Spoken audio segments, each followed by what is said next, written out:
In the episode today, I'm going to cover 7 ways to improve your relationship. Welcome to the Dr. Wyatt Show, where the mission is to help couples resolve their resentments and rekindle their love.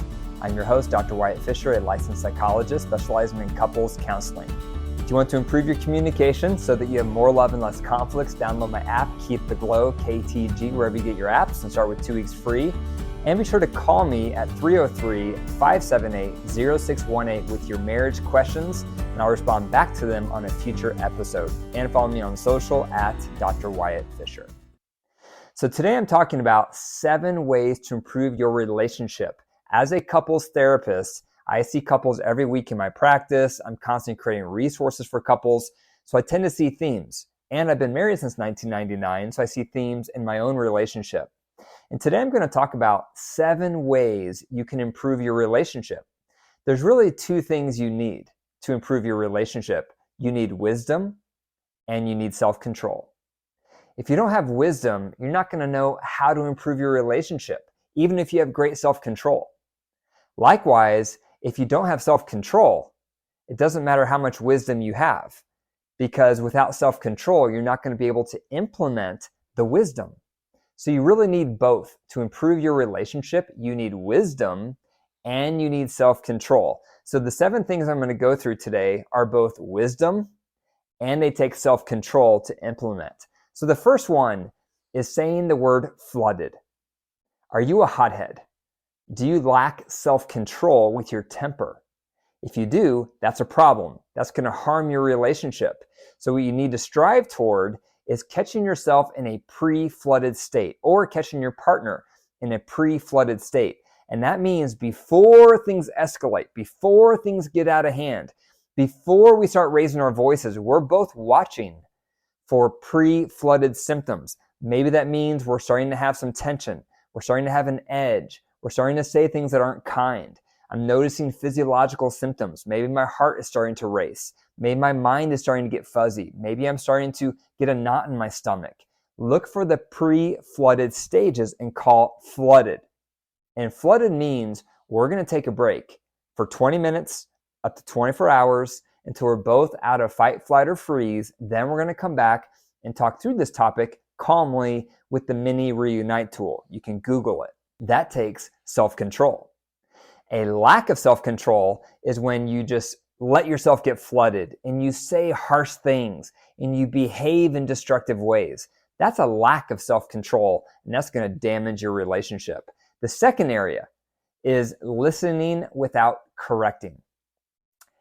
When you're listening to your partner's experience of a conflict, what do? Do you interrupt them? Do you correct them? Do you challenge them? That's not the order of events. It was this. That's not what was said. This is what was said. That is a lack of self-control. Because when we hear our partner's experience of a conflict, it's very easy to want to jump in and correct what they're saying to get the facts straight. But doing so is going to make things worse, because guess what? Your partner thinks their recollection is correct. So it takes self-control to listen to your partner's experience of the conflict without correcting. And instead, you just want to zoom out. Don't get lost in the weeds. Instead, just listen to their overall experience. What was the overall impact that they had? What was the overall feelings that they had? That's what matters, not all the details. Because you're going to also have a chance to share your side, but it's not while your partner is sharing their side. So, do you lack self-control when listening to your partner's experience of a conflict? If you lack self-control, that's going to harm your relationship. So practice self-control. Listen to what they have to say, their experience, without micromanaging and getting in the weeds and correcting it. Number 3 is owning your part.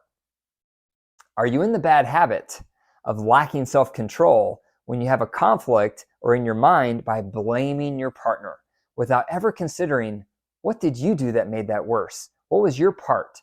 How did you contribute? A lot of us are guilty of this, and this takes self-control. When you have a conflict or you have a resentment with your partner, it's easy to ruminate on it's all their fault. They are entirely to blame. It takes self-control to also think about, what did I do that made this worse? What was my part? How did I react? What about my response inflamed that scenario?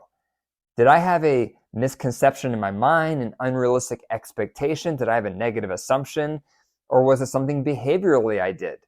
Did I say a sharp word? Was I defensive? Most likely you did something that made it worse. And so you might be lacking self-control by not looking at your side of the equation, because human nature wants to just blame. It takes self-control to also think about, what did I just do that made that worse? Number 4 is asking for feedback. Do you ever ask for feedback? It takes self-control to ask for constructive feedback from your partner. How often do you ask them what you could be doing better as a spouse? How often do you ask them how you could be improving and making them feel loved? You probably never ask that question. And the reason? It takes self-control. Because then when you receive that feedback, all you're allowed to say is, thank you for the feedback, and then you mull it over while you're looking for the kernel of truth. That takes self-control. A lot of us don't have that self-control, and so we never ask for feedback. And then our partner gets bottled up, and then they blindside us, and then we get defensive. So if you want to avoid that trap and you want to improve your relationship, practice self-control by asking your spouse, what could I do better as your partner? How could I improve for you? And then whatever they say back, do not get defensive. Instead, say thank you for the feedback, and you mull it over and you think about the kernel of truth. That takes self-control. Do you have that? Do you have that ability to ask that question and to only say thank you for the feedback? Do it and practice self-control, and that will make your relationship better. When was the last time you went to a marriage conference? The last time you spent an entire day on your relationship? When was the last time you learned how to resolve your resentments and rekindle your love? Well, now's your chance. Attend my live marriage conference, the Total Marriage Refresh, in Dallas, Texas on October 13th. Seats are limited. This is my conference I've been providing for 10 years. It's one of my favorite things to do because I'm with couples all day long, helping them build up their relationship. You're going to learn how to communicate better, how to resolve your resentments, how to share power, how to stay in love, and the list goes on and on. So if you want to join me, if you want to be there and have me teach you step by step how to build your relationship, you don't want to miss it. Go to the show notes and click the link, and I hope to see you there. Number 5 is compromising. Compromising takes self-control because we want our way. A lot of us don't want to compromise. We don't want to give in. We don't want to negotiate. We don't want to give up some of what we think we should do in a certain situation in our relationship or with parenting. We want to do things our way. So it takes self-control to not do things your way, but instead negotiate with your partner. Bounce the ball with your partner. Learn to meet in the middle with your partner. That takes self-control. My wife and I have both had to work on this issue for 2 reasons. One, I was raised with a parent who was very permissive. She had a long rope. My mom, I didn't have very many rules. If any rules, I came and went as I pleased. And that developed a very strong will in me that I got to do whatever I wanted. And that tendency followed me into my marriage. And so when it came time to compromising with my wife, I didn't want to compromise. I just wanted to do things my way. So I've had to learn to compromise. My wife was very similar. She was raised as an only child. So she never had to share.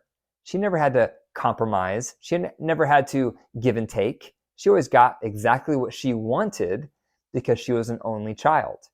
And so she also brought that style into our marriage, making it hard for her to compromise and meet me in the middle. So we have locked horns multiple times in our marriage through the years from not compromising, not sharing power.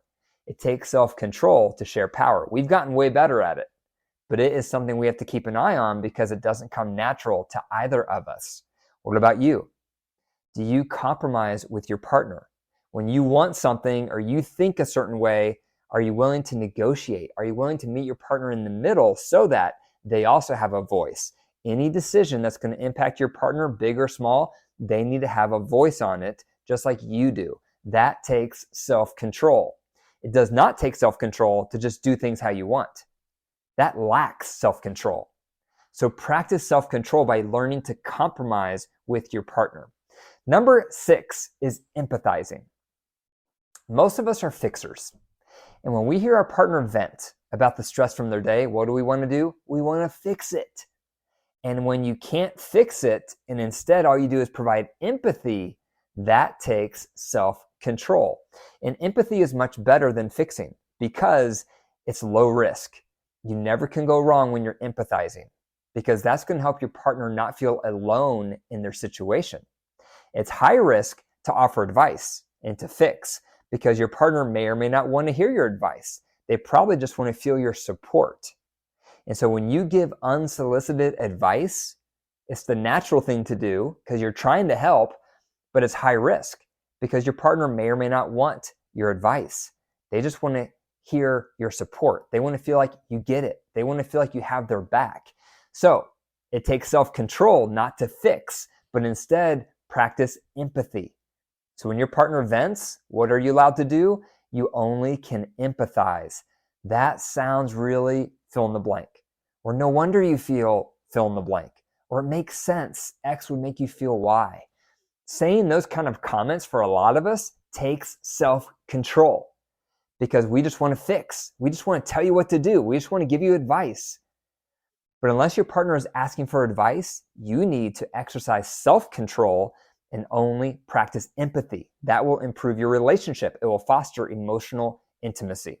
Number 7 is not flirting. When you're going through a hard time in your relationship, when your needs aren't being met, when you're feeling disconnected emotionally or sexually, what do? The human impulse is, I want to start connecting with someone somewhere else. So maybe you start looking at accounts on your phone that you know you shouldn't be looking at. Maybe you go to websites that you know you shouldn't be going to. If your partner was there, you know you wouldn't do that. Maybe you start watching movies that you know you wouldn't watch if your partner was right there. Maybe you start reaching out to people and sending them texts that you know you wouldn't be doing if your partner was right there. All of these are examples of micro-cheating. And when your love buckets are low, your emotional and or sexual needs are not being met, your temptation to micro-cheat goes up because you're craving connection, either emotional connection or sexual connection. But guess what? That shows you lack self-control. Because no matter how unhappy you are, no matter how much your needs are not being met, it's still a choice to micro-cheat. And so do not blame your partner on your micro-cheating. Do not tell them it's their fault that you're micro-cheating. It's a choice, but it's a choice that takes self-control. So when you're unhappy in your relationship and your emotional or physical needs are not being met, practice self-control by not micro-cheating. Remember, if your partner was with you, would you still be having the same behavior? Would you still be looking at that website?